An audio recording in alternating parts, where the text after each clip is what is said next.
¿Qué tal? ¿Cómo están? Bienvenidos de nuevo a Fuerteventura Digital. Hoy retomamos la programación después de las fiestas navideñas con una temática que a mí me gusta muchísimo. Como saben, aquí tratamos de recibir a personalidades o majoreros de Fuerteventura que están por todo el mundo y muchísimo mejor si son de la profesión. A mí me encanta departir con los compañeros y hoy tenemos a una majorera que está trabajando en Centroamérica, nada menos. Damos la bienvenida a Ana de León. ¿Qué tal? Hola, muchas gracias, qué honor estar aquí. Qué bueno que le quieran a la tierra de uno.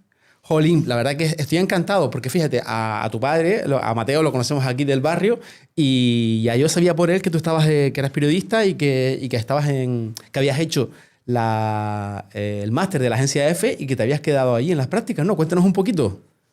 Pues soy periodista, estudié en la Complutense y luego de la carrera pues hice el máster de la agencia EFE, que es en periodismo internacional y periodismo de agencias, ¿no? Entonces, el máster se basaba, ¿no?, en 6 meses de prácticas en la delegación de Madrid, o sea, en la propia oficina de la empresa, y luego te daban una serie de listas con varios países donde hacer 6 meses de prácticas. No me pregunte por qué, porque yo elegí primero Miami. No me dieron Miami porque me explicaron que había una serie de procesos burocráticos y legales para entrar a Estados Unidos como estudiante y me dijeron, te recomendamos la segunda opción. Y yo había puesto Panamá porque alguien al lado me dijo, Panamá está guay, está bien, hay muchas organizaciones, es centro regional para muchas cosas, etcétera, etcétera. Y me dieron Panamá. Y fueron 6 meses de prácticas maravillosos en los que hice muchísima calle y tuve mucha suerte porque nada más terminar, mi jefe de entonces me dijo, ¿te quieres quedar? Y yo dije, claro, obvio, venga. Y fui durante mucho tiempo la única de mi generación del máster a la que habían contratado. Qué bueno. La verdad que me gustaría saber cuánto tiempo llevas allí, porque incluso noto que tienes un poquito ya hasta, digamos, hasta el acentillo, un poquito, Ana. Parezco palmera, como digo. Sí, claro, es verdad que los acentos están relacionados. Luego hablaremos sobre eso. Mira, llegué en Panamá como becaria en el año 2019, en junio, cuando estaba entrando un gobierno además, y llevo ya 6 años y pico desde entonces. Fíjate tú, 6 años en Panamá, has hecho la vida allí y de hecho, bueno, no está en cámara, pero hoy nos acompaña tu novio que está aquí echándonos una mano en la realización. ¿Cómo te llamas? Ángel. Un saludo para Ángel, que lo tenemos aquí fuera de cámara y que viene de Panamá también. Bueno, sí. Y vale, Ana, vamos a hablar de tu carrera, de cómo es la vida allí, pero vamos a ver, llegando aquí a Fuerteventura, con la que ha pasado, habíamos concertado la entrevista sin saber nada, pero claro, la operación de Estados Unidos en Venezuela, la captura, extracción, secuestro, no vamos a hablar de palabras, esto sí que lo quiero decir un poquito más claro. Ana de León trabaja para la agencia EFE, que las agencias tienen ese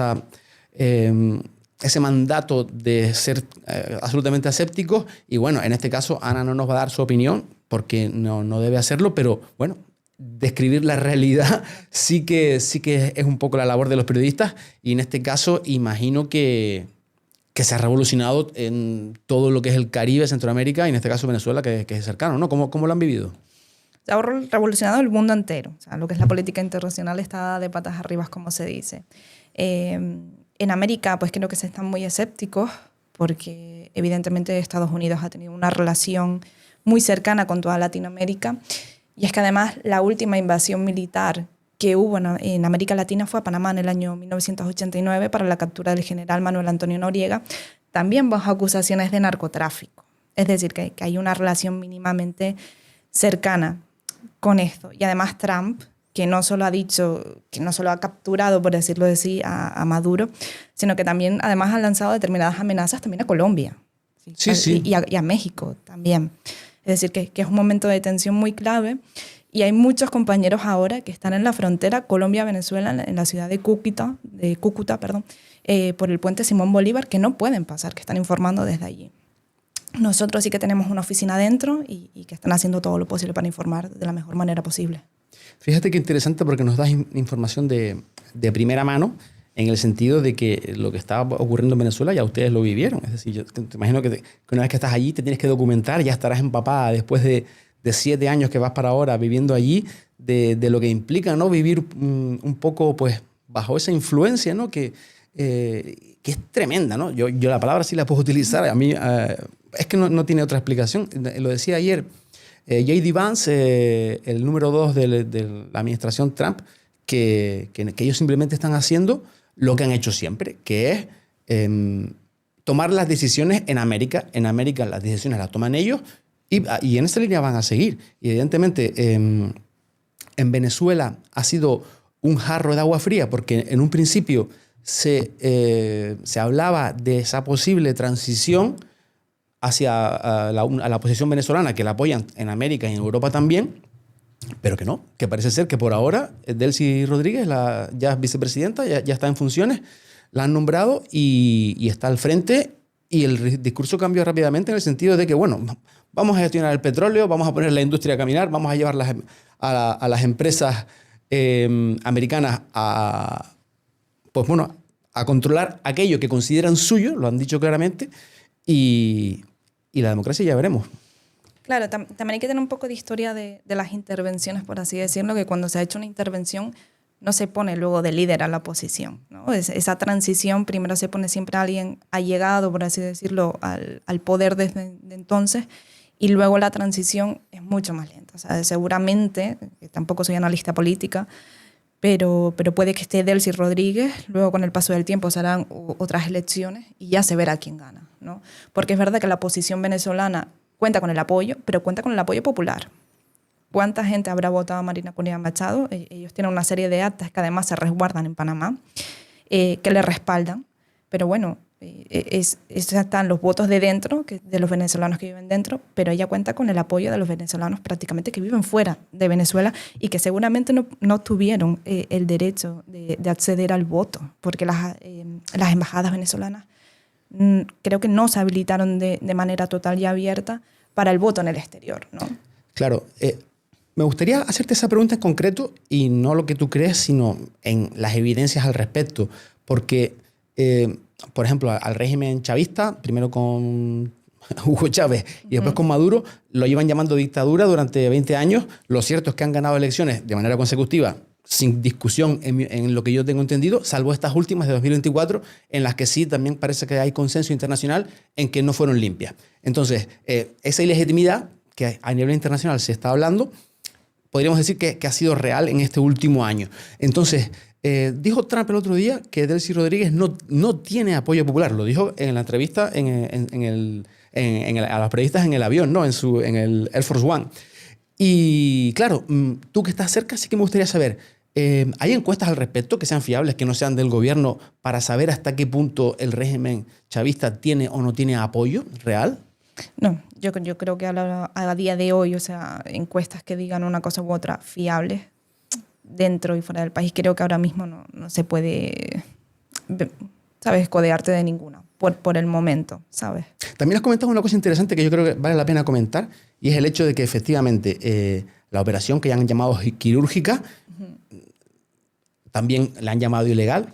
Yo no voy a llamarla ni una ni otra, no soy experto, pero sí es verdad que las guerras raramente son legales, raramente se llevan por el procedimiento legal, pero bueno, por lo menos a nivel de resultados, pues ha sido muy limpia, ¿no? Y se especula, o sea, ya prácticamente se da por hecho que ha habido una colaboración interna, porque si no, una de las personas más protegidas del mundo, como con la Armada estadounidense asediando el país hace meses, que lo capturen sin víctimas es un poco raro, ¿no? Es decir, incluso la Guardia Personal de Maduro, que no haya intervenido, que no haya habido bajas ahí, es bastante raro, ¿no? Entonces, un poco a lo que quiero llevar es que Estados Unidos entró como un elefante en una cacharrería y armó una tremenda en Irak hace ya 20 años, y parece ser que han aprendido la lección, y en este caso pues lo han hecho de una manera bastante limpia, ¿no? Entonces,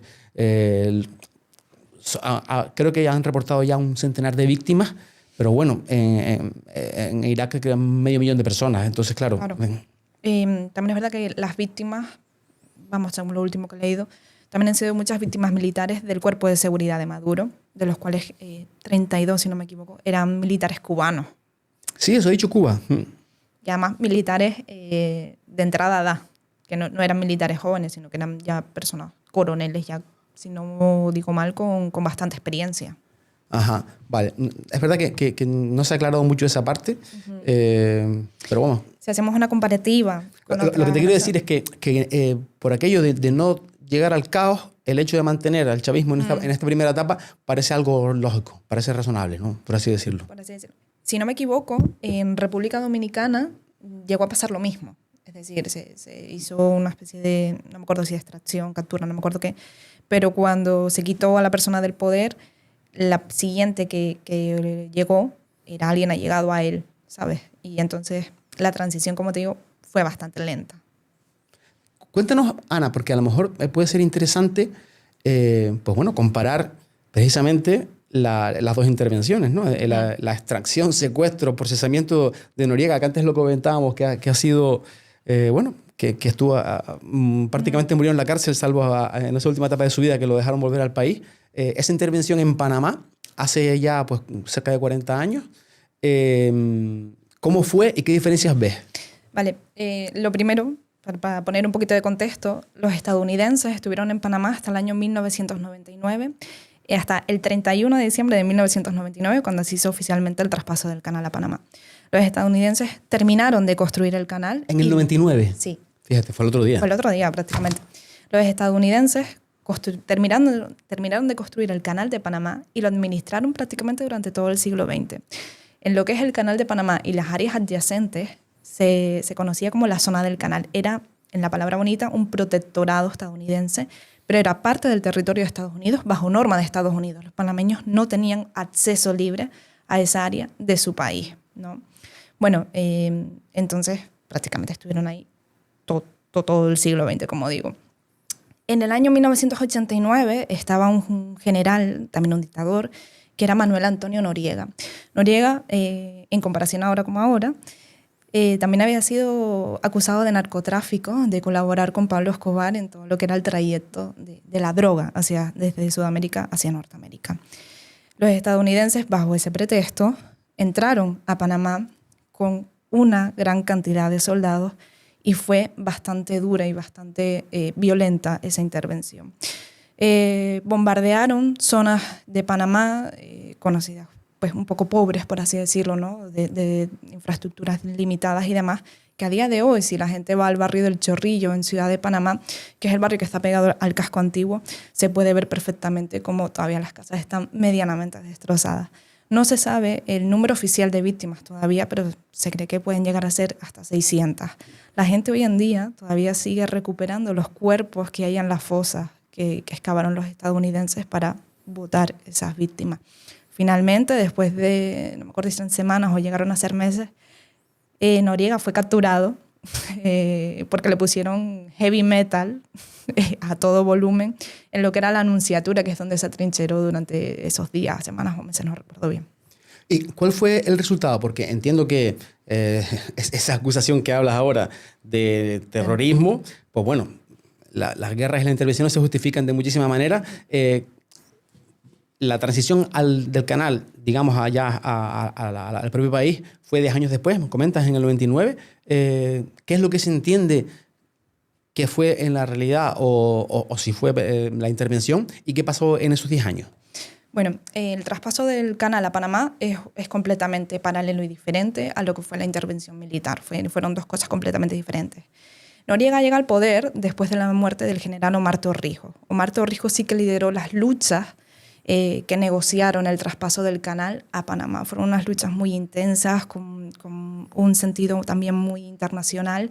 Inclusive Torrijos es considerado pues, como un héroe, ¿no? de la patria de Panamá. El canal para los panameños, recordemos que no solo es un tema económico, sino es el símbolo de la soberanía nacional y de las luchas juveniles, que también murieron mucha gente por llegar a controlar el canal de Panamá, ¿no? Entonces, ¿para qué fue la intervención? ¿Para qué la historia? Porque ya vamos a hablar de historia. ¿Para qué fue entonces ese secuestro y procesamiento de Noriega? A Noriega lo capturaron, como digo, para acusarlo de narcotráfico por esa colaboración supuestamente con Pablo Escobar. Después de su captura, a Noriega lo llevaron a Estados Unidos, donde estuvo preso una serie de años, no recuerdo bien la cantidad exacta. Luego también estuvo preso en Francia y ya cuando ya estaba mayor y enfermo, prácticamente en silla de ruedas, sí lo devolvieron a Panamá, que tenía un cáncer muy intenso y murió finalmente en su tierra, ¿no? Pero quiero decir, entonces, después digamos, la deposición, vamos a decirlo así, la deposición de Noriega, a día de hoy podemos decir que Panamá ya está con instituciones plenamente democráticas. Eso sí que lo podemos... Sí. Se produjo una transición después de eso, es lo que quiero decir. Hay una cuestión curiosa y es que en Panamá habían elecciones.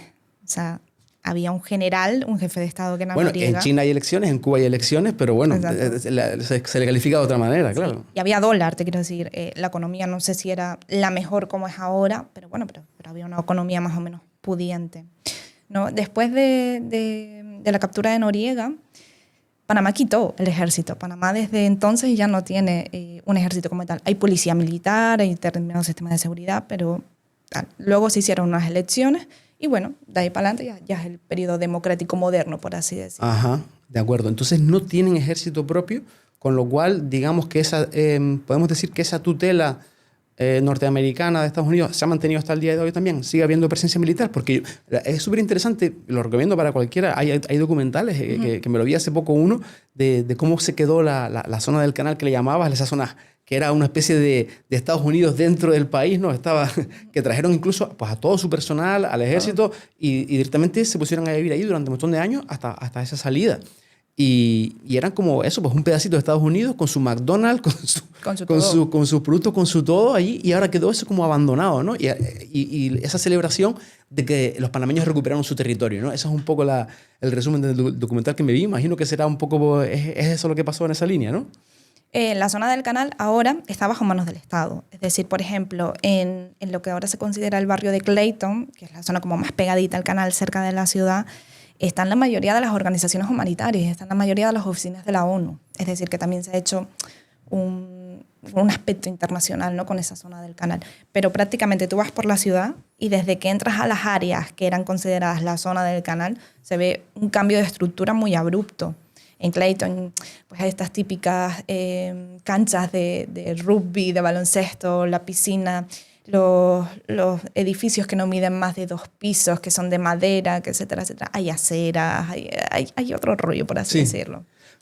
Me gustaría saber un poco cómo es si quieres podemos ya un poco pasar, que me he enrollado con la parte de actualidad que a mí me interesa mucho la parte de la actualidad, pero bueno, saber un poco cómo es la vida, porque Panamá tiene fama en la región de ser también pues, estable, ¿no? De ser un poco el referente en una zona, pues bueno, de inestabilidad, pues que Panamá también con ese régimen, con el canal, con la importancia que tiene, en ese sentido entiendo que todo el mundo le interesa que vaya bien. Entiendo que la vida ahí es...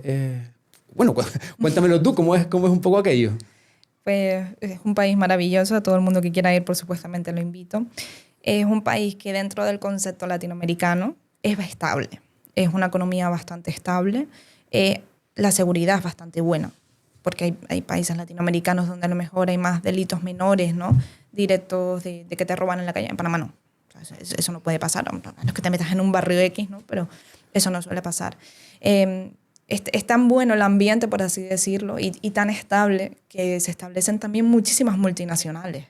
La gran mayoría de centros regionales de empresas grandes están en Panamá. Y además que el aeropuerto también es el centro de conexiones regionales de prácticamente toda Latinoamérica. ¿Cómo están situados exactamente? Porque ahora mismo no tengo el mapa. Panamá está, lógicamente, es la parte más estrecha de Centroamérica y tiene en torno a Nicaragua, El Salvador, sí. Costa Rica. Cuéntame un poquito exactamente, a ver, que me pierdo. Sudamérica y Panamá, ¿vale? Panamá también perteneció a la Gran Colombia, que eso es otro tema. Panamá llegó a separarse de la Gran Colombia un poco con la ayuda de Estados Unidos. Entonces está Panamá, Costa Rica, Nicaragua, Honduras, El Salvador y Guatemala, México y ya el resto de Norteamérica. Claro, todos esos países. Guatemala y El Salvador. Y Belice, que a veces Nicaragua, olvidamos de Belice. ¿De Belice? Porque Belice, ¿qué es lo que tiene? Belice pues no hablan español, hablan inglés y es un país, creo que es el país más pequeño de América, si no me equivoco. Y está justamente entre Guatemala y Honduras. Claro, hablabas de esa proyección, digamos, internacional que... Bueno, a ver, es tu país de acogida y no sé si sabes si para siempre, pero bueno, que también tiene esa fama de, digamos, de país offshore, ¿no? De paraíso fiscal.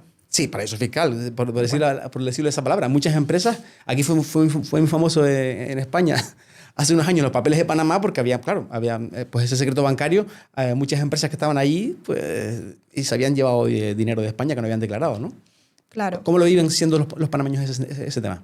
Panamá está luchando muchísimo para dejar de ser considerado un paraíso fiscal. Ya ha hecho otra serie de reglas bancarias, financieras, un poquito con la intención de evitar esa mala imagen internacional. Los papeles de Panamá, que fueron un escándalo, dañaron mucho la reputación del país. Muchísimas empresas se fueron del país después de ese escándalo. ¿Ah, sí? Claro, nadie quiere vincularse con eso, ¿no? También hay una cosa clara y es que lo ilegal era fuera. Lo ilegal no era en Panamá. O sea, las sociedades offshore eran legales dentro del país. Que uno no quiera pagar impuestos en el país de origen, bueno, pues eso ya es tema de cada uno. Sí, claro, ellos tributaban ahí, obviamente, pero ellos claro, tributaban en Panamá claro. y dejaban dinero en Panamá. O sea, que eso vamos a estar claro. Pero obviamente, pues, hubo muchas consecuencias negativas para el país. Sobre todo porque ser paraíso fiscal, pues nadie quiere ser considerado un paraíso fiscal. Claro, por supuesto. Y entiendo también que es parte de la, pues yo qué sé, igual que Suiza, pues tiene un estatus de que tienen muchos ingresos por divisas porque tienen una industria bancaria, pues entiendo, corrígeme si me equivoco, Ana, que la economía panameña pues estará, imagino, muy centrada en el comercio a través de los puertos y del propio canal de Panamá, que es uno de los puntos estratégicos del mundo, y que también el apartado bancario tendrá su interés. Es decir, que si quieren desprenderse un poco de eso, tendrán también que será un precio, ¿no? Yo siento que la economía panameña está bastante diversificada. Así está el canal, que da Me alegro que me corrijas. Tú explícanoslo todo, que queremos saberlo. Lo primero es el canal de Panamá, te quiero decir, esa es la principal fuente económica. Por el canal de Panamá pasa el 4% del comercio mundial. O sea, cada barco que pasa deja dinero tal cual. También hay un sistema financiero donde hay muchísimos bancos. Antes había más, ahora hay menos. Bueno, pero que también dejan dinero. Y además, como digo, hay muchísimas empresas multinacionales que se establecen allí. Panamá hay una cosa buena para las empresas, que nadie lo vea como raro, pero es que hay muchos regímenes fiscales a favor de las grandes empresas. Hay zonas concretas donde se establecen empresas para, a lo mejor se pagan una serie de impuestos, otros no, depende de cada tipo de empresa. Y eso ayuda mucho a lo que es a la empresa privada. El país en general ayuda muchísimo a lo que son los autónomos y a lo que es, como ellos dicen, los emprendedores, ¿no? A independizarte.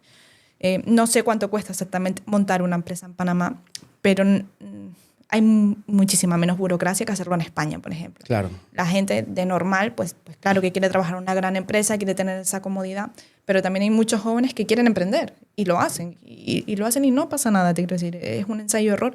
Incluso el gobierno lo incentiva.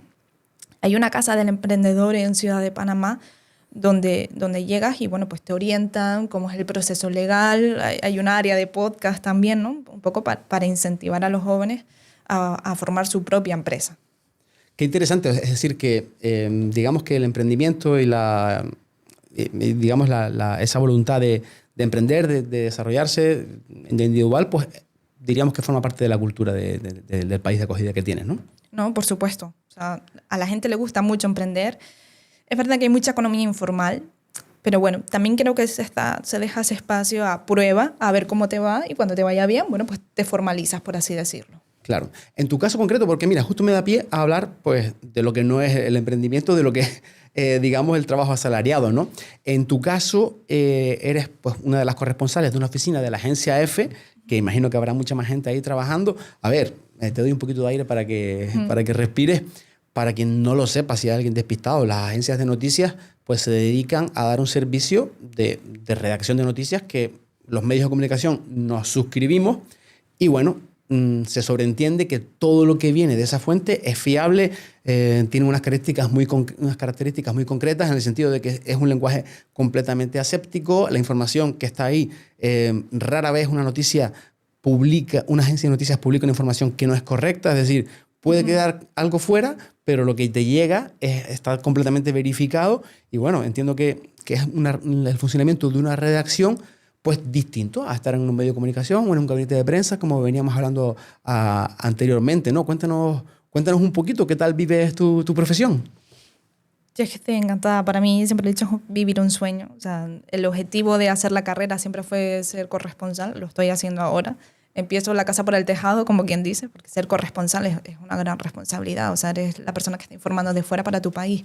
La Agencia EFE es un medio de comunicación público español. Eso también hay que tenerlo muy claro. Entonces, perdón. Entonces, esta profesión, ser corresponsal de una agencia de noticias, también te hace tener una gran capacidad de síntesis, una gran capacidad de análisis, una gran capacidad de resumen y, sobre todo, aprender a ver las noticias desde fuera. Las cosas son, como siempre lo digo en las agencias, las cosas son. No sabemos si buenas, malas, que cada uno tenga la opinión que quiera. Pero mi responsabilidad es decirte lo que pasa y por qué pasa. Y el contexto de por qué pasa. Y ya está. Y eso creo que también como periodistas es una buena catarsis para ser lo más neutral posible. Todos tenemos opiniones, es verdad, pero qué bueno es informar de una manera muy veraz y muy neutra para que la gente se entere simplemente de cómo son las cosas. Pero fíjate que has nombrado, yo creo que un apartado que es interesante y que ahí a lo mejor sí que da lugar a, no digamos interpretación, pero sí valoración, en el sentido de que cuando tú describes un hecho, un suceso, vas a una rueda de prensa, lo que dijeron, pero claro, cuando hablas de un contexto, ya ahí, aunque no utilices un solo adjetivo, estás seleccionando una realidad previa y es una labor que tenemos los medios de comunicación y los periodistas que es muy difícil y es que la gente no se da cuenta y se nos acusa muchas veces de estar manipulados y demás. Nadie puede escapar de su ideología ni de su background. Por mucho que tú reflejes un texto aséptico, cuando tú estás hablando de un contexto, estás dejando cosas fuera. Es inevitable, porque es que si no, tendrías que remontarte hasta la época antigua que se inventó la escritura, ¿no? Porque todo tiene su contexto y todo viene de algún lugar. Entonces, un poco la pregunta va en ese sentido. ¿Cuáles son las normas de EFE en ese sentido? Y si crees que a lo mejor de repente hay diferencias, ¿crees que a lo mejor hay redacciones que funcionan de una manera, otras de otra, o más o menos está el libro de estilo completamente definido? No, el libro de estilo es el que es y además nos basamos en la Fundeu, por así decirlo, ¿no? Tú tienes que describir los hechos de la mejor manera posible y de la manera más neutral posible. Se intenta no poner adjetivos, porque así también es verdad que estás direccionando, ¿no? Estás valorando. Claro, y eso pues no debemos, por así decirlo. Y hay que ser muy cuidadoso con la información, la verdad, porque, por ejemplo, en Nicaragua, nosotros decimos que es el gobierno y los copresidentes de Nicaragua, que son Daniel Ortega y Rosario Murillo, mientras que otros muchos medios de comunicación, por ejemplo, se refieren a ellos como el régimen. Nosotros no decimos eso. Cuando las instituciones X que sean lo digan, pues nosotros diremos que esas instituciones lo dicen. Claro. No podemos decirlo. Es complicado también porque... Muchísimo. Porque el uso de ciertos términos, las palabras tienen connotaciones, ¿no? Antes de entrar en la entrevista lo estábamos hablando y yo creo que vale la pena. Escuché una denuncia, no lo he verificado 100%, pero que creo que fue, no sé si fue la CNN o la NBC, les habían prohibido utilizar con la intervención de Estados Unidos en Venezuela la palabra secuestro. Se ha hablado de secuestro, se ha hablado de extracción, se ha hablado de captura, se ha hablado, claro, de repente de la palabra que utiliza. Bueno, por supuesto, se le califica de dictador cuando, bueno, a día de hoy es un gobierno electo y esas elecciones no se han impugnado. Entonces, claro, hay que tener mucho cuidado, ¿no? Sí, se impugnaron. La comunidad internacional dijo que no fueron totalmente legales, ni transparentes, ni abiertas, ¿no? Entonces, mucha comunidad internacional no reconoció a Nicolás Maduro como presidente electo de Venezuela. Eso hay que dejarlo bastante claro. También hubo otras elecciones. Pero ustedes no utilizan la palabra dictadura, me imagino, claro. No, para nada. Son las elecciones impugnadas por la oposición que el ente oficial dio por ganador a Maduro. Que el ente oficial dio por ganador a Maduro, desde luego. Pero bueno, eso lo habíamos hablado antes, que la situación del gobierno de Venezuela pues se ha cuestionado desde siempre y en este caso sí que parece un poquito más claro. Pero bueno, por ejemplo, claro, lo de la palabra, la extracción, el secuestro. ¿Qué palabra usas? ¿Cuál es la más adecuada?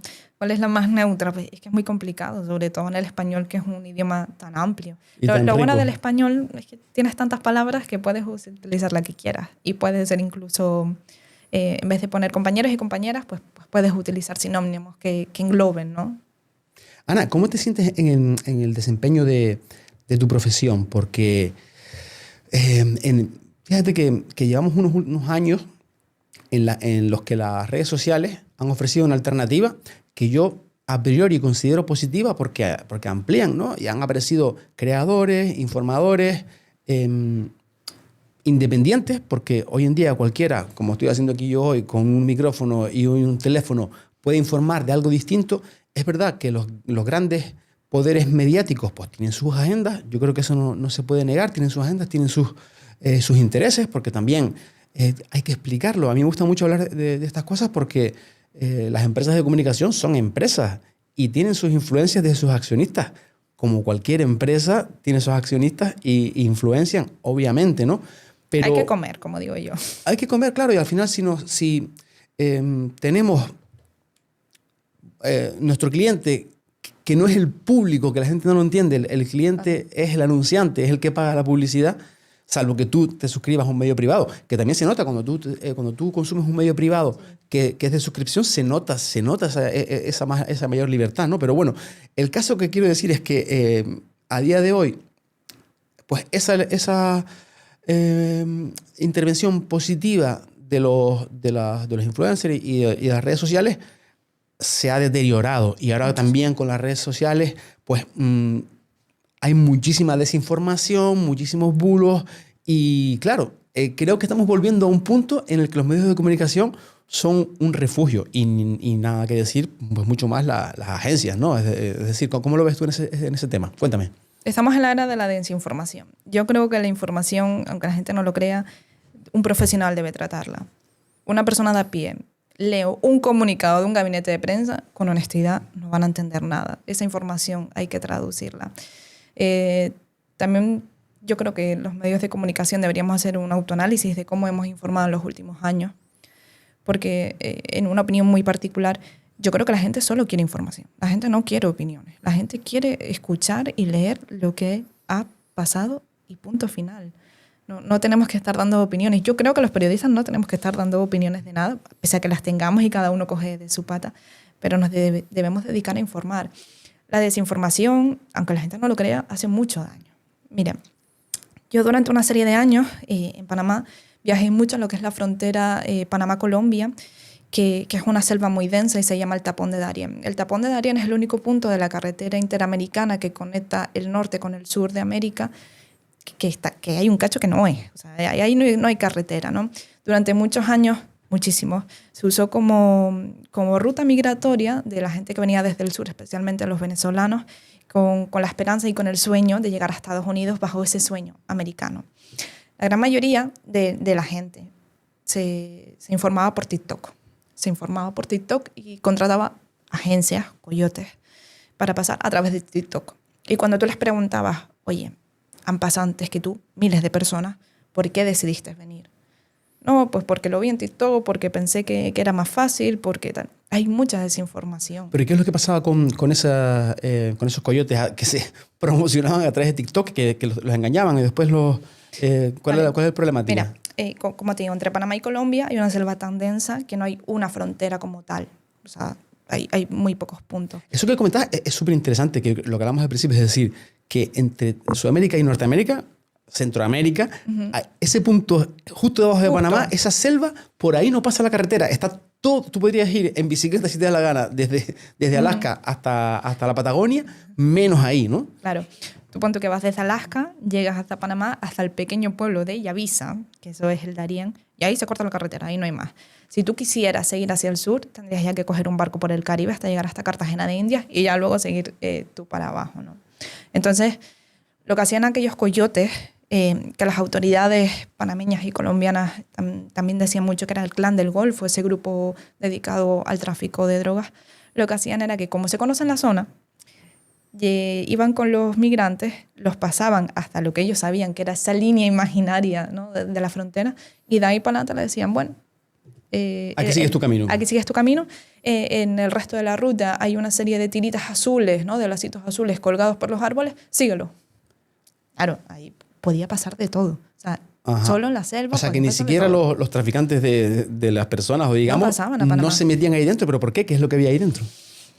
Primero porque evidentemente ya estás cambiando de país, ya entran temas legales, etcétera, etcétera. Pero cuando los migrantes se quedaban solos en ese trozo de selva, entraban los robos, las violaciones, los golpeos y un montón de cosas feas que te puedes imaginar. Y la gente llegaba al primer pueblito del Darién, que se llama Bajo Chiquito, que es una comunidad indígena muy pequeña. Llevan completamente destrozados, con los pies hinchados, las picaduras, las piernas muchas veces con daños, roturas, huesos rotos y sobre todo porque pasaban muchos niños. Los niños llegaban muy enfermos. Jolín, claro, y si ustedes lo han vivido de primera mano porque son los receptores de esa travesía tan dura, ¿no? Claro. Siempre lo digo, la peor noche de mi vida la viví en ese pequeño pueblo de Bajo Chiquito, en Darién, Panamá, que es cuando estaba la oleada más fuerte de migrantes porque primero que llegaban a montones. Sí, yo creo que ese día que llegamos habían más de 3.000 personas en un pueblo que podía ser, no sé, vamos a decir que podrían haber 20 casas y 20 casas de madera además, ¿no? Entonces la gente se amontonaba, llegaba muy mal, la gente hacía fila desde las 2 de la mañana para coger luego la canoa que les llevaba hasta el campamento habilitado por las autoridades panameñas con presencia de organismos humanitarios para luego seguir su travesía, ¿no? Es decir, ellos, por así decirlo, pasaban la selva, pueden llegar a tardar hasta una semana, llegaban a ese pequeño pueblo, hacían una noche y luego se iban al campamento. Ellos lo llamaban entre ellos la ONU, ¿no? Porque había varios organismos humanitarios. Pasé la peor noche de mi vida porque todo el rato se te abalanzaba la gente te pedía ibuprofeno, te pedía paracetamol. Como no hay cobertura, te preguntaban, oye, ¿tú sabes si esto es verdad? ¿Tú sabes si cerraron la frontera? ¿Tú sabes si no sé qué? Y era muy duro. Y sobre todo es un tema que ahora podemos hablar, y es la cantidad de venezolanos que habían que me decían, pues tienes acento como ni de aquí ni de allí, ¿de dónde eres? Y yo decía, bueno, pues soy española, pero de las Islas Canarias. Ah, mi abuelo era de Canarias. Mi abuelo vino en barco desde Tenerife, en los años tanto, no sé qué, y mírame a mí ahora que tengo que hacer otra ruta migratoria igual. Fíjate tú cómo se dan la vuelta a las tornas, ¿no? Es verdad. Hoy en día que estamos con este discurso de rechazo al migrante y nos olvidamos de que los canarios los fuimos y hace nada. Y cuando Venezuela, Argentina, Cuba, eran lugares prósperos que nos recibieron y que fue un tráfico de ida y vuelta, ¿no? Entiendo que, y esa era otra de las preguntas que yo creo que es interesante, esa relación Canarias-América, ¿cómo la vives? ¿Qué es lo que te has encontrado allí? Bueno, como te digo, aquella noche lloré mucho, que lo sepas, o sea, que lo quiero dejar claro. Lloré tanto porque yo decía, es que esa gente podía ser yo. O sea, esa gente podríamos ser cualquiera de cualquier canario en cualquier momento, no de la historia. La relación Canarias-América... Bueno, perdona, que te conté. Extiéndete en eso porque yo creo que es interesante, ¿no? Entiendo que tú estabas trabajando, te tocó en ese día estar fuera de la redacción y hacer un trabajo de campo que en esas veces, a veces las agencias los dejan firmar. ¿Firmaste aquel reportaje? Pude firmarlo. Pude hacer también una pequeña pieza de televisión, así que sí, por fin lo pude firmar. Fue una aventura ir allí. Lo buscaré. ¿Cómo lo titulaste? Hay varias. Yo hice una en el año 2022 que se llamaba El llanto de los niños del Darién. Qué guay. Se llama así. Bueno, llegar allá ya hasta ese pequeño punto, ¿no? de Panamá tan remoto ya fue toda una aventura. Uno viaja desde la ciudad hasta el último punto que puede ir en la carretera en coche, una carretera a trozos bastante mala. Y luego tuvimos que coger una canoa durante 4 horas río arriba, imagínate. Y en puntos donde evidentemente el río estaba tan bajo que había que salir de la canoa para empujar la canoa, ¿no? También ese es otro punto. El mayor pico de migrantes solía ser en verano. Entiéndeme que verano allí es más o menos estas fechas, porque claro, llueve menos y entonces el traspaso era como mucho más fácil. Yo una vez ya llegué allí, directamente fue a reportar, a intentar coger declaraciones de los migrantes, quien quería hablar, porque también hay que entender que esa gente estaba completamente agotada y es que a lo mejor no tenía ni saliva en la boca para hablar y que a lo mejor no te quieren hablar a uno. Sí, claro, que muchas veces a los migrantes se los deshumaniza y en Canarias lo vemos con la ruta atlántica. Son números cuando realmente estamos hablando de personas como tú y como yo, que cuando los confrontas cara a cara, pues obviamente a lo mejor no quiere, como harías tú, salir en una situación penosa que te vea tu familia o verte en esa situación. Claro, es que es normal, claro. Imagínate que habría había familias, ¿no? de papá, mamá y niños muy chicos. o sea, también hay que un poco entender al migrante, ¿no? Y a la fuente de que a veces no nos quieren hablar. Y es normal, están en una situación súper vulnerable. Ya que te hablen, yo creo que uno debería estar agradecido con eso, Sí, total. en ese tipo de situaciones, y que desean compartir tu historia. La mayoría de aquellos migrantes, además, que iban con niños pequeños, de la mano, no eran la primera vez que migraban. Era el segundo destino que ellos querían llegar, que era Estados Unidos, ¿no? Mucha gente había salido de Venezuela y había ido pues, a otros puntos de América Latina y el Caribe, sobre todo al sur, y luego estaban emprendiendo ese segundo viaje. Obviamente, pues la gente llegaba con quemaduras de sol, como digo, muchas picaduras de mosquitos, y bueno, pues nos tocó durante más de una ocasión llegar hasta ahí, reportar, hacerlo de la mejor manera posible, espero que haya sido así, y darle voz a esa gente, que son personas, no son números.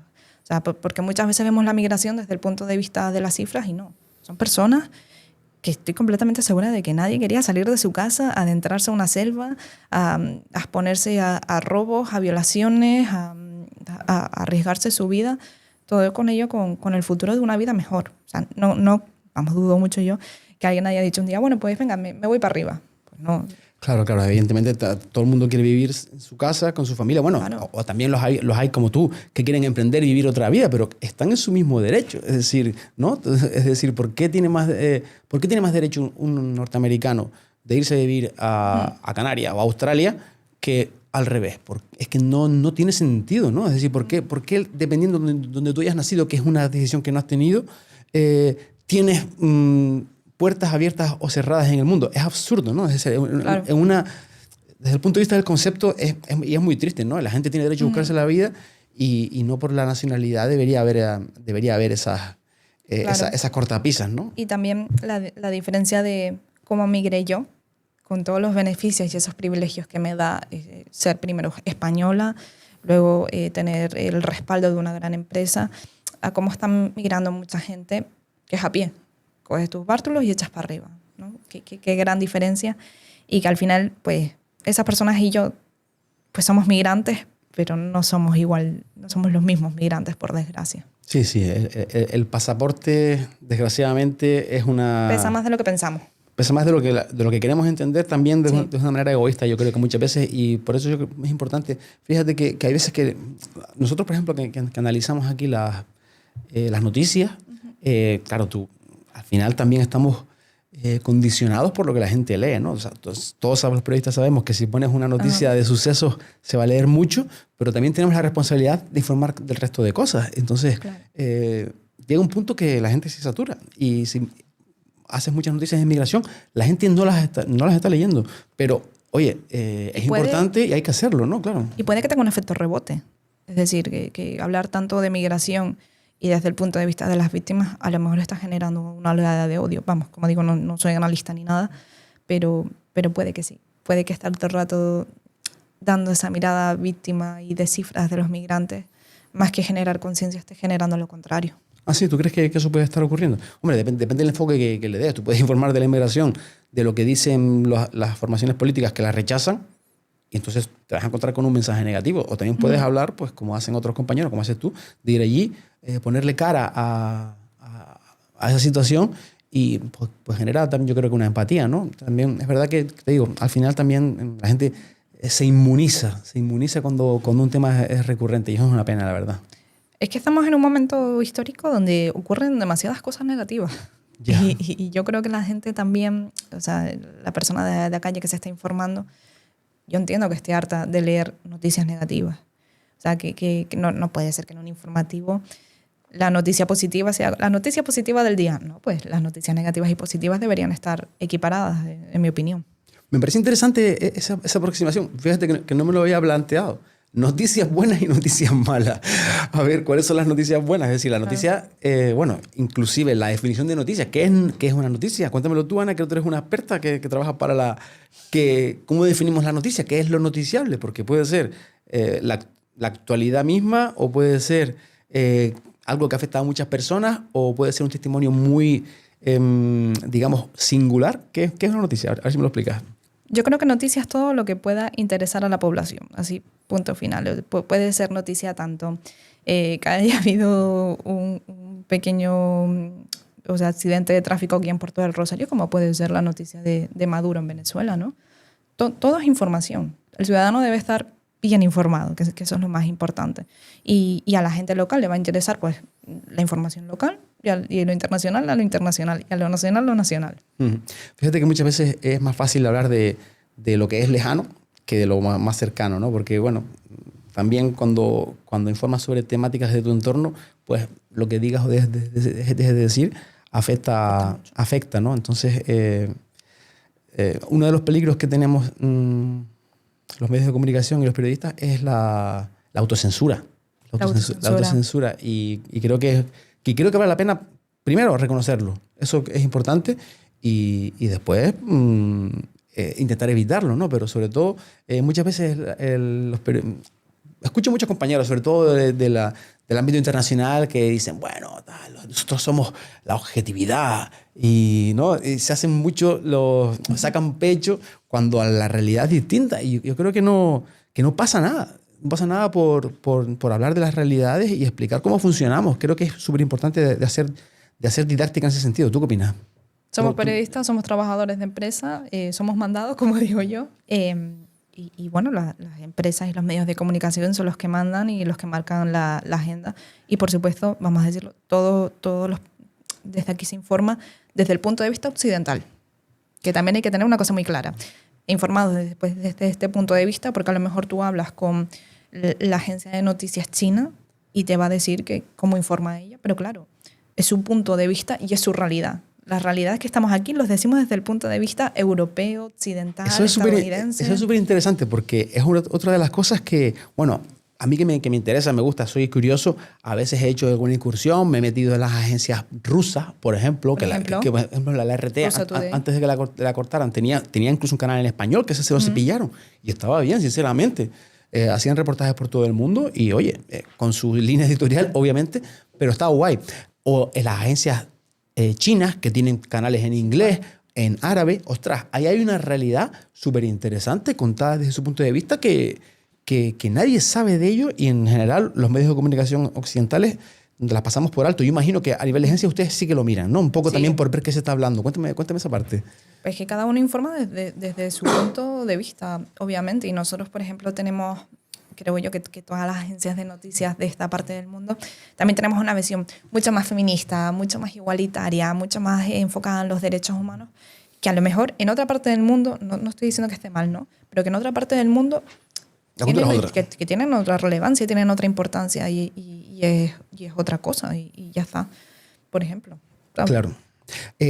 Antes perdóname que perdí un poco el hilo, Ana, estábamos hablando de la relación con América, porque tú contando un testimonio que era interesante, que yo creo que valía la pena extendernos, pero bueno, sí, Canarias, o sea, aquí siempre se ha llamado que estás a la migración entre Canarias y América, que estás al otro lado del charco, ¿no? ¿Cómo lo vives tú ya estando allí? Bueno, recordamos que Venezuela para nosotros es la 8ª isla. Total. Ya es la 9ª, ¿no? Sí, yo creo que sería así.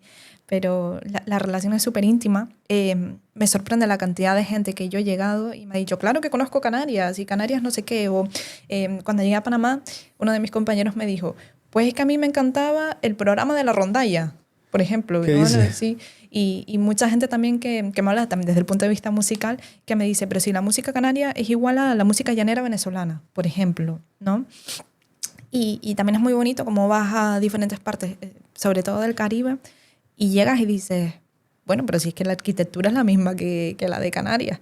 Se dice, ¿no? que los planos arquitectónicos de la ciudad tinerfeña de La Laguna fueron trasladados a toda América, y se nota mucho. El casco antiguo de Panamá, por ejemplo, tú vas por ahí y dices, ay, pero si este balconcito es el típico que estaba en Tenerife, esta arquitectura es la típica de las Islas Canarias, las iglesias son las mismas.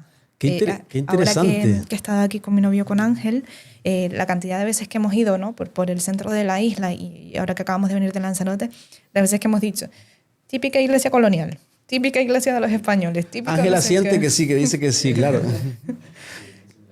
Claro, y lo comentabas, no solamente la arquitectura, también los instrumentos, la música y... La cultura. Sí, dime.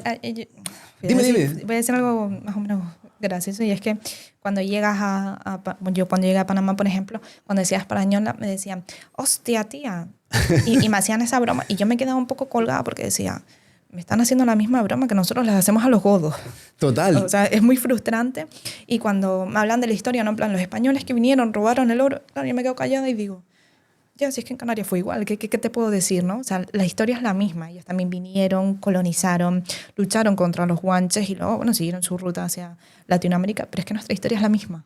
Totalmente. O sea, que podríamos decir que tienes otro estatus, ¿no? Está el español gallego y tú estás un poquito por encima porque tú eres canaria. Tú eres también, compartes esas raíces y compartes esa cultura y ese acento. De mi mestizo.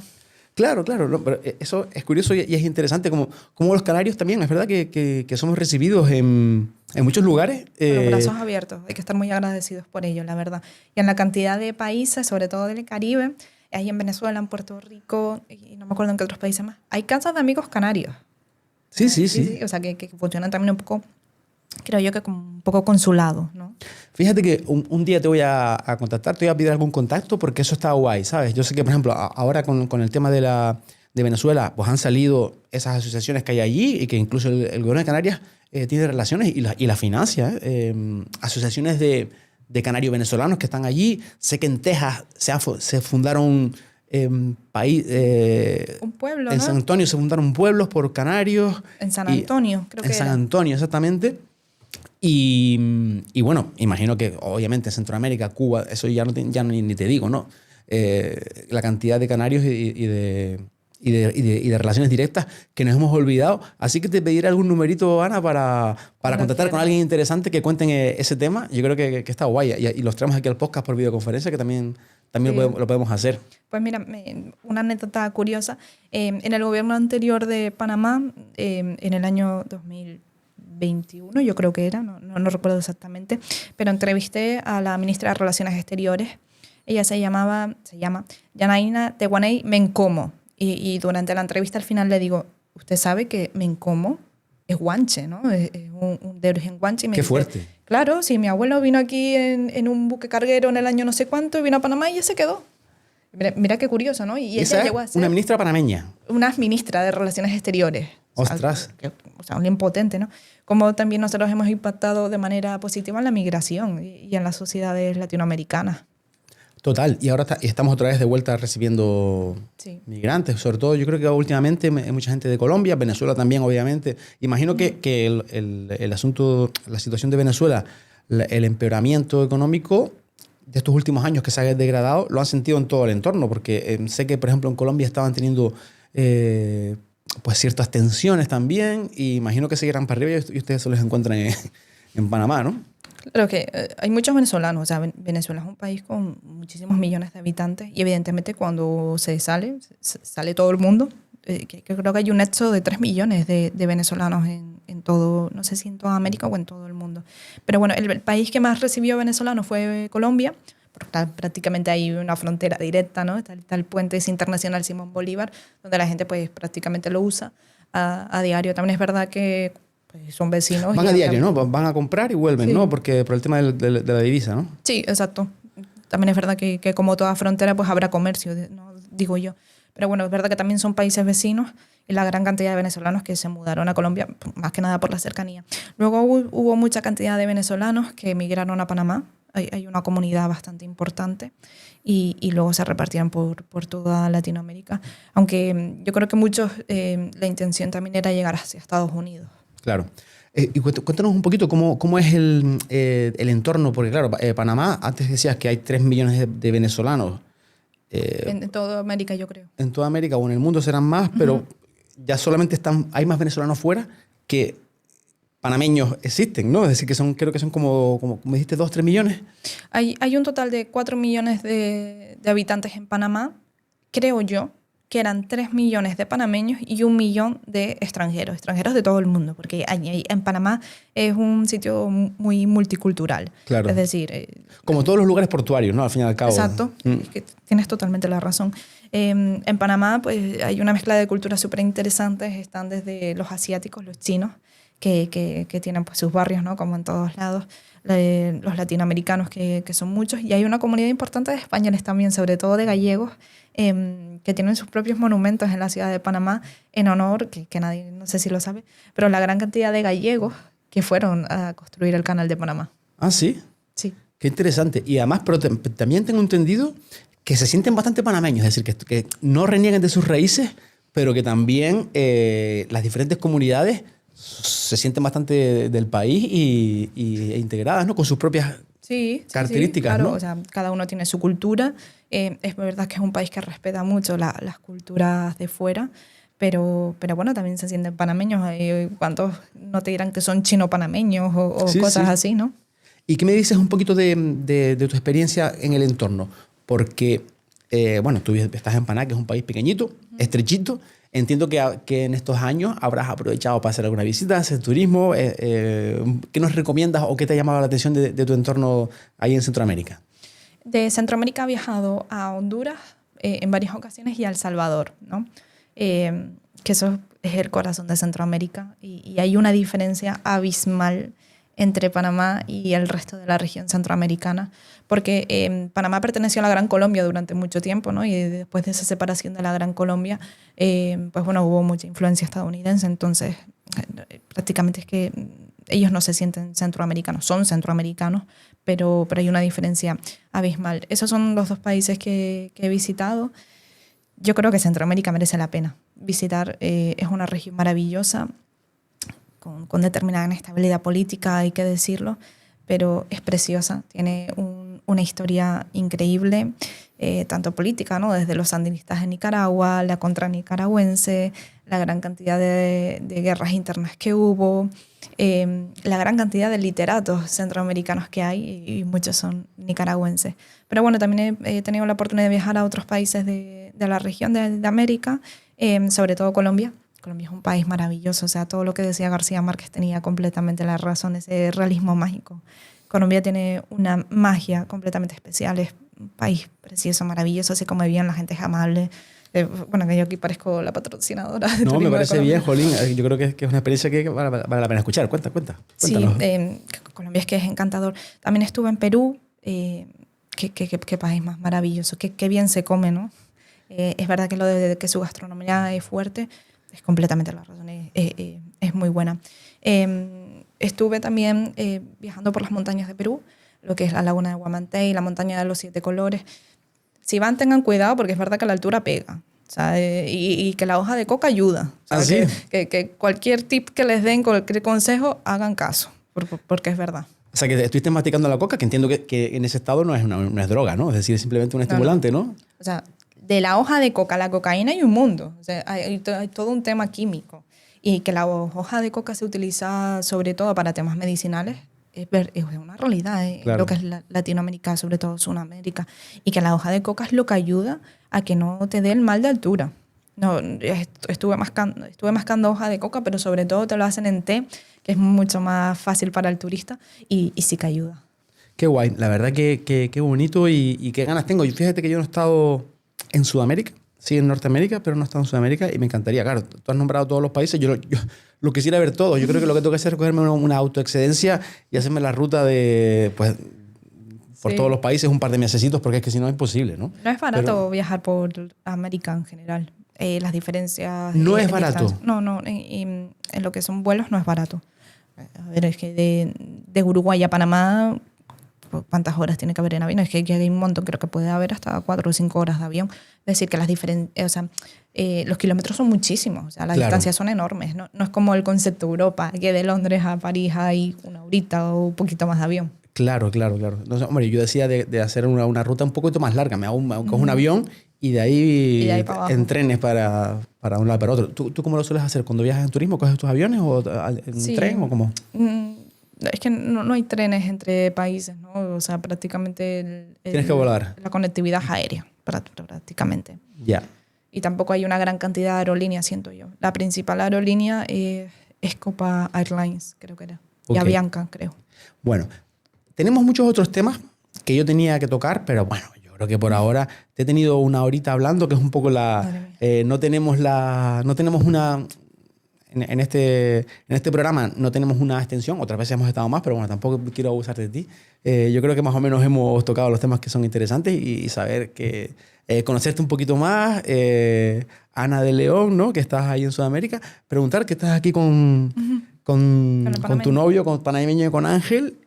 Bueno, parece que tienes la vida ya ahí hecha, estás contenta por lo que veo con la agencia F. No sé si en algún futuro te veremos por aquí o te convertirás en panameña del todo. ¿Qué idea tienes? Pues a lo que el viento me lleve, yo siempre lo digo, mientras tenga calidad de vida y esté bien, ahí estaré. Me encanta mi trabajo, amo lo que hago, para mí es un sueño estar allí, pero evidentemente, pues bueno, el futuro es incierto, no descarto nada, la verdad. Y uno pues siempre tiene nostalgia de la tierra, por supuesto. ¿Te han dado algún toque? ¿Te han tentado de otros lugares? Porque entiendo que también lo bueno que tiene una agencia como F es que tiene delegaciones en cualquier lado y bueno, una vez que te has establecido, que tienes ya un cierto nombre, pues te puede permitir cierta movilidad, entiendo, ¿no? O también estás entrando ahí en el apartado, que no lo sé, de lo que conlleva ser una agencia pública, en el sentido de que tienes que opositar o un poco... ¿Cómo es el tema este? En la agencia F no se oposita, o al menos hasta donde yo tengo entendido, las oposiciones llevan congeladas muchísimo tiempo. Las oposiciones que hay ahora son para Radio y Televisión Española, ¿no? Okay. Si no me equivoco. Pero bueno, uno es de plantilla interna y prácticamente te contratan en el país. Entonces, bueno, la movilidad, pues cada uno la elige como quiera, se abren plazas, uno se presenta, etcétera, etcétera. Yo hasta ahora no, porque es verdad que no estoy solo en un país, sino es una región entera, completa, y es muchísimo más interesante, ¿no? El futuro ya se verá. Hombre, yo creo que está guay, la verdad, que el hecho de que estés en un sitio más, digamos, por así decirlo, pequeño, pues te permite empaparte y tocar temáticas que son de tu entorno cercano. Antes comentabas, y que también tiene temáticas interesantes, Nicaragua, Honduras, El Salvador de Bukele. Ay Dios, 10 minutos más. Cuando estuviste en El Salvador, ¿fue antes de Bukele o después? No, yo ya estaba en El Salvador de Bukele, por así decirlo. Yo no te puedo hablar de cómo era El Salvador antes, porque no lo viví. Pero yo El Salvador que fui, pues un país súper desarrollado, que además El Salvador tiene dólar. No sé si la gente lo sabe, pero es un país con una economía también más o menos ahora fuerte. Y yo pasé por el centro de la capital, que es San Salvador, pues muy tranquila, muy normal, nunca me asusté. Obviamente pues uno tiene que tener los cuidados necesarios, pero no pasé ningún miedo. Es curioso que cuando llegas al aeropuerto de San Salvador hay una foto y una silla para que te saques con una foto con Bukele. O sea, hay una foto de Bukele, rollo presidente, y te sientas en la silla presidencial y te sacas una foto. La verdad que, bueno, sus políticas, yo no puedo hablar en profundidad, sé lo que leo, pero vamos, que el tío es una estrella mediática y que domina la información y la comunicación como nadie, eso nadie lo puede dudar, ¿eh? El tío es un artista. Yo creo que él ha marcado una diferencia en la manera de comunicar, una manera nueva, una manera mucho más moderna, en la que se comunica a través de las redes sociales, ¿no? O sea, lo que son los canales institucionales del Estado, sí lo hace, sí lo informa, todo hay que decirlo, pero se escuela primero, por así decirlo, en lo que son las plataformas digitales, ¿no? O sea, Instagram, X, que antes era Twitter, etcétera, etcétera. Está marcando una nueva manera de comunicar, una nueva manera de hacer política. Sus políticas, por supuesto, que han sido muy debatidas y muy discutidas y hay una gran cantidad de organismos de derechos humanos que no las apoyan.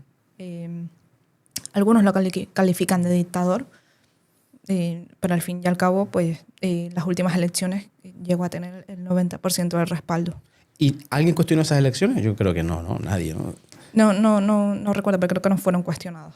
Es que vamos a ver, También es muy complicado cuestionar algo. El Salvador antes de Bukele era un país dominado por las pandillas. Es que te quiero contar que efectivamente el asunto de, claro, cuando tú acabas de la noche a la mañana con organizaciones que son prácticamente terroristas, porque es que no tienen otro nombre, ¿no? Es decir, auténticas bandas que dominan y que se rigen por el asesinato. No puedes, la democracia casi es que no puedes entrar ahí. Entonces se tomaron medidas súper drásticas y claro, es verdad que eso los deja en un limbo a esos presos, que los habrá, que no son, ¿no? Me imagino que habrá gente. De hecho, fíjate. A ver, es que cuando tú haces una especie de redada, entiendo yo, que bueno, pues capturas a todo el que trinques por delante. O sea, Tú haces una redada en un barrio y también si la manera de diferenciar quién es de una mara, pandilla o no son los tatuajes, pues hoy en día Claro, ¿quién no tiene tatuajes? el asunto es que no hay una garantía legal para esas personas y eso es un principio democrático de las democracias. Es decir, para tú encarcelar a alguien tiene que haber un juicio. Esto no se ha hecho. Entonces los juicios son posteriores y a ver si son sumarios o son individuales. Y claro, tiene un follón enorme porque creo que tienen encarcelados a 60.000 personas que supuestamente son de maras, pero claro, tendrá que resolver individualmente los casos de cada uno de ellos, ¿no? Y evidentemente eso da lugar a una violación de un derecho al proceso legal que existe en la democracia, ¿no?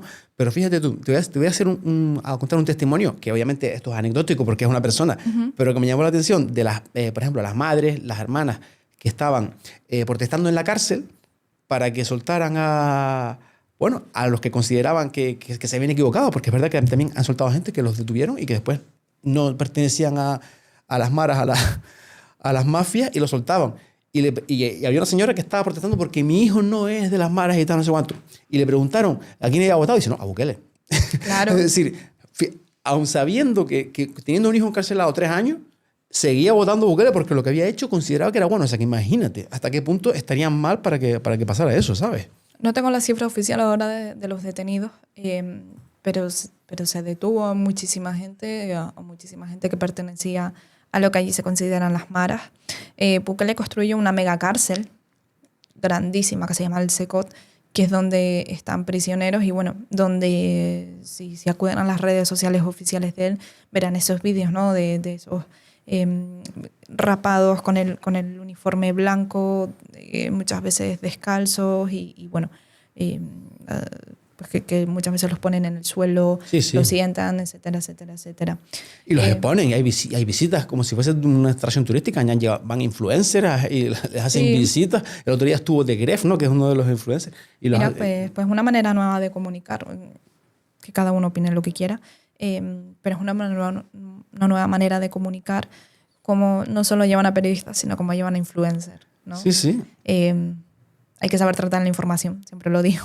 No, a ver, que el tío tiene un discurso hiper convincente, que no se lo puede quitar nadie. Después, obviamente, lo que tú dices, ¿sabes? Vale la pena confrontarlo y no quedarte con lo que te cuenta un político, porque al final los políticos pues, son políticos, y ver también pues, lo que informan pues, otros puntos de vista de lo que ha hecho, porque no todo es perfecto ni nadie es perfecto, ¿no? Y obviamente El Salvador también y Bukele también, pero desde luego... Cuenta con el 90% de los votos en las últimas elecciones, o sea, arrasó. O sea, creo que era el 90%, ¿vale? No tengo la cifra oficial aquí, claro. Pero que era la gran mayoría.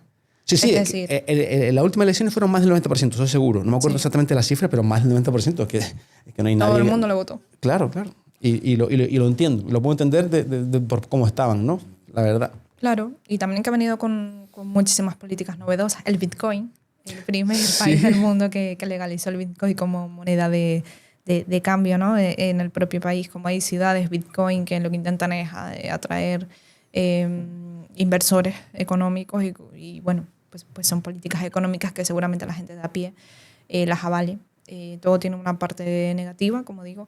Hay muchas organizaciones de derechos humanos que también se han visto presas, encarceladas, que son oposición. Y bueno, pues con todo bueno y con todo malo. Sí, la verdad que te digo, lo de Bukele es un caso extraordinario. Excepcional. Fíjate tú que hasta me he enterado que ahí es un buen lugar para hacer surf, porque el tío va a dar discurso en la ONU y te vende esa moto también, ¿sabes? Te vende el turismo, ¿sabes? Te digo, es tremendo, ¿no? Es tremendo de lo que hace, ¿no? Está potenciando muchísimo el turismo a través del surf. En la ciudad Bitcoin, creo que era la ciudad Bitcoin City, una cosa así, que El Salvador solo tiene Pacífico. Claro. Y entonces, bueno, está promocionando el turismo a través del surf, que bueno, que es una buena fuente económica. Yo creo que el surf y la gente que hace ese tipo de deportes, pues creo que tiene un impacto positivo en la comunidad local a nivel turístico. No es ese turismo que viene y a lo mejor arrasa de fiesta, no sé qué, no, es un turismo que viene, hace deporte, deja dinero y bueno, pues para la comunidad local de ellos entiendo que será bueno y estará bien. ¿Y Panamá es bueno para visitarlo también? O sea, ¿lo recomiendas? Sí, es un país muy seguro, como digo. Es un país que también en transporte pues, se puede recorrer desde la ciudad hasta el norte, que son los otros puntos turísticos, a través del transporte privado. a través de las guaguas y demás, ¿no? Apenas se escuchan casos negativos con el turismo. Y bueno, lo bueno es que tiene Caribe, tiene Pacífico, tiene una parte de montaña en el que hay un volcán, ¿no? que también hay frío. Hay una parte que se llama Bocas del Toro, que es un archipiélago y parte de tierra firme, que está en la frontera con Costa Rica por la parte del Caribe, en la que, bueno, pues que hay un turismo mucho más de fiesta, ¿no? de ir, pero Panamá es un país con una naturaleza increíble. En la ciudad vemos osos perezosos a veces. Sí. Es que tiene una naturaleza como muy, muy imponente y tienen muchas zonas verdes. Me imagino que aquello es bastante un clima selvático, ¿no? Y tropical, ¿no? Por así decirlo. Claro, a la gente que vaya a ir les digo, es un país muy húmedo. ¿Cuánto tardas en cruzar entre los dos océanos? En Panamá, 1 hora. 1 hora. Claro, porque el estrecho es tan chico y además hay una autopista. Uno puede, parte de la promoción no turística es que uno puede ver, por ejemplo, el amanecer en el Caribe y el atardecer en el Pacífico. Eso es tremendo. ¿Y hay algún punto que veas los dos océanos? ¿Hay algún punto que en altura que lo puedas ver? Sí, hay un volcán en el norte, ¿no? Por así decirlo, en la frontera con Costa Rica, que se llama el volcán Barú, que está a 2000, no me acuerdo los metros, pero es bastante grande. O sea, hacia arriba hay que escalar, es decir, tienes que ir con guías, muy complicado. Y desde el punto más alto de ahí arriba, con claridad, se pueden ver perfectamente los dos océanos. Fíjate que eso tiene que ser una visión increíble, ¿no? Y a nivel de simbolismo también, ¿no? Es decir, oye, estoy en el punto donde se separan dos universos del planeta, ¿no? La verdad que eso estaría guay. Seguro sí. que hay también turismo interesado en ese tema, ¿no? Pero bueno. Sí. Bueno, y que subirlo ya es todo una buena excursión, muy complicado. No es un mirador que te acercas, ¿no? Tienes que hacerlo en lo alto. Sé que hay coches estilo 4x4 que te suben, ¿no? Y puedes ver el amanecer o el atardecer arriba, pero bueno. Tiene que ser un día claro, ¿no? Imagino que también será, claro, las alturas al final hay nubosidad, sí. ¿no? Es como aquí en el Teide. En el Teide sí. se habla mucho de que se puede llegar a ver las islas, pero claro, tiene que ser un día que no haya que no haya mar de nubes, que eso es súper raro también. Lo bueno de la zona de ese volcán es que también es la zona cafetera de Panamá. En Panamá se cosecha el café más caro del mundo, que es el café Geisha. Ajá. Es un café de altura, que a cuanta más altura, más se estresa, más sabor tiene, y entran las subastas internacionales que lo compran los asiáticos a precio de oro. O sea, pues creo que era 30.000 la caja, ¿no? ¿$30.000? Sí. ¡Ostras! O sea, sí. Es carísimo. Y es muy bueno porque hay tour cafeteros en los que puedes entrar, ver cómo es el proceso del café, que es un mundo entero el café, ¿no? Cómo se cosecha, cómo se lava, cómo se seca, cómo se procesa, dependiendo del tipo de altura se estresa más, se estresa menos, entonces tiene un valor u otro. Puede ser que haya ¿cómo se dicen? Que a lo mejor es menos de 1 kilo lo que cosechan de esa planta en concreto, de ese café. Nanocultivos, por así decirlo. Por decirlo así. Ostras. Muy, muy, muy interesante. Se puede ir tanto por carretera como por aire. Entonces hay una muy buena conectividad. Qué bien. Bueno, pues ahora sí que te voy a dejar tranquila, Ana, porque ya hemos estado 1 horita y 10. Yo creo que también para que la audiencia tampoco se aburra mucho, pero yo creo que ha estado interesante. Yo creo que un testimonio como el tuyo, desde Fuerteventura, conectando los dos lados del Atlántico, sí. Y pues bueno, también conociendo la experiencia de una compañera periodista, que yo creo que siempre es interesante hablar de la profesión. A mí me encanta y espero que a nuestra audiencia también. Así que nada, ha sido un placer. Muchísimas gracias por estar con nosotros. A ti, a ustedes por escucharme esta hora y pico. Ana de León, compañera de la agencia EFE, corresponsal en Panamá y para Centroamérica. Ha sido un placer. Muchísimas gracias, muchísima suerte y bueno, espero que podamos hablar más adelante. A ustedes. Espero verles y escucharles pronto. Y también, como siempre, gracias a ustedes por estar ahí. Esperemos que haya sido de su interés y nos veremos como siempre en una próxima edición de Fuerteventura Digital.